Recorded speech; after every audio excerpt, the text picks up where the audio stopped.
আমাদের সামনে আসে বিসিএস এর মাসালা, আমাদের সামনে আসে কোন ডিফেন্সে জয়েন করার মাসলা। যখন আসে তখন আমরা নির্দ্বিধায় আল্লাহর দিনকে কুরবানি করে দিই। চলেন আমাদের পূর্বপুরুষ সুহাইব রুমিকে জিজ্ঞাসা করেন, তোমার জীবনের সর্বশেষ সম্পদ তুমি কি করতেছো? আপনারা সুহাইব রাদিয়াল্লাহু তাআলা নামের একজন সাহাবীর নাম শুনে থাকবেন।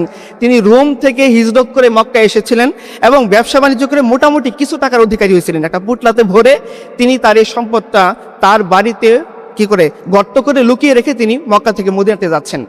তো কাফেররা বলতেছে, দেখো আমরা তোমাকে এইভাবে মক্কা থেকে মদিনাতে যেতে দিব না, যদি তুমি তোমার অর্জিত সম্পদ আমাদেরকে দান দিয়ে যাও তবেই আমরা তোমাকে মক্কা থেকে মদিনাতে যেতে দেব। মানে একেবারে নিঃস্ব হয়ে রিক্ত হয়ে শূন্য হাতে তোমাকে মক্কা থেকে মদিনাতে যেতে হবে, নচেত আমরা তোমাকে যেতে দেব না।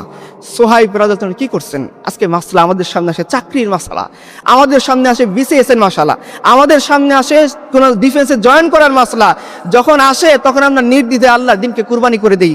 চলেন আমাদের পূর্বপুরুষ সুহাইব রুমিকে জিজ্ঞাসা করেন, তোমার জীবনের সর্বশেষ সম্পদ তুমি কি করতেছো? ইমানের মোকাবেলায়, দারুল ইসলামের মোকাবেলায় তোমাকে যখন দারুল কুফরে থেকে যাওয়ার জন্য প্রস্তাব দেওয়া হচ্ছে, তুমি কি করতেছো? তুমি কি ধীরে ধীরে করে নাচতে নাচতে কাফেরের হাত ধরে চলে যাচ্ছ? তুমি কি আপোষ করতেছো? তুমি কি আপোষকামী হয়ে যাচ্ছ? ওয়াদ্দু লাউ তুদহিনু ফায়ুদহিনুন, যে তুমিও একটু ছাড় দিতেছো, কাফেরও কি তোমাকে একটু ছাড় দিয়ে রেখে দিচ্ছে? সুহাইব বলতেছে, না, আমি আমার সমস্ত সম্পদ কাফেরের হাতে সোপর্দ করে আল্লাহ রাসূল সাল্লাল্লাহু আলাইহি সাল্লামের হুকুম পালন করার জন্য চলে গেলাম।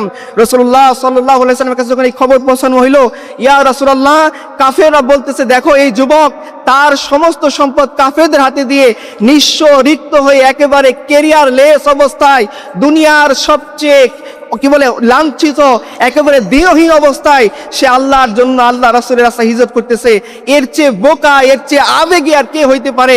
রাসূলুল্লাহ সাল্লাল্লাহু আলাইহি সাল্লাম বলতেছেন, ওকে তোমরা আবেগী বলিও না, সুহাইব রুমি আল্লাহর সাথে এমন বিজনেস করছে, তার বিজনেস লাভবান হয়েছে।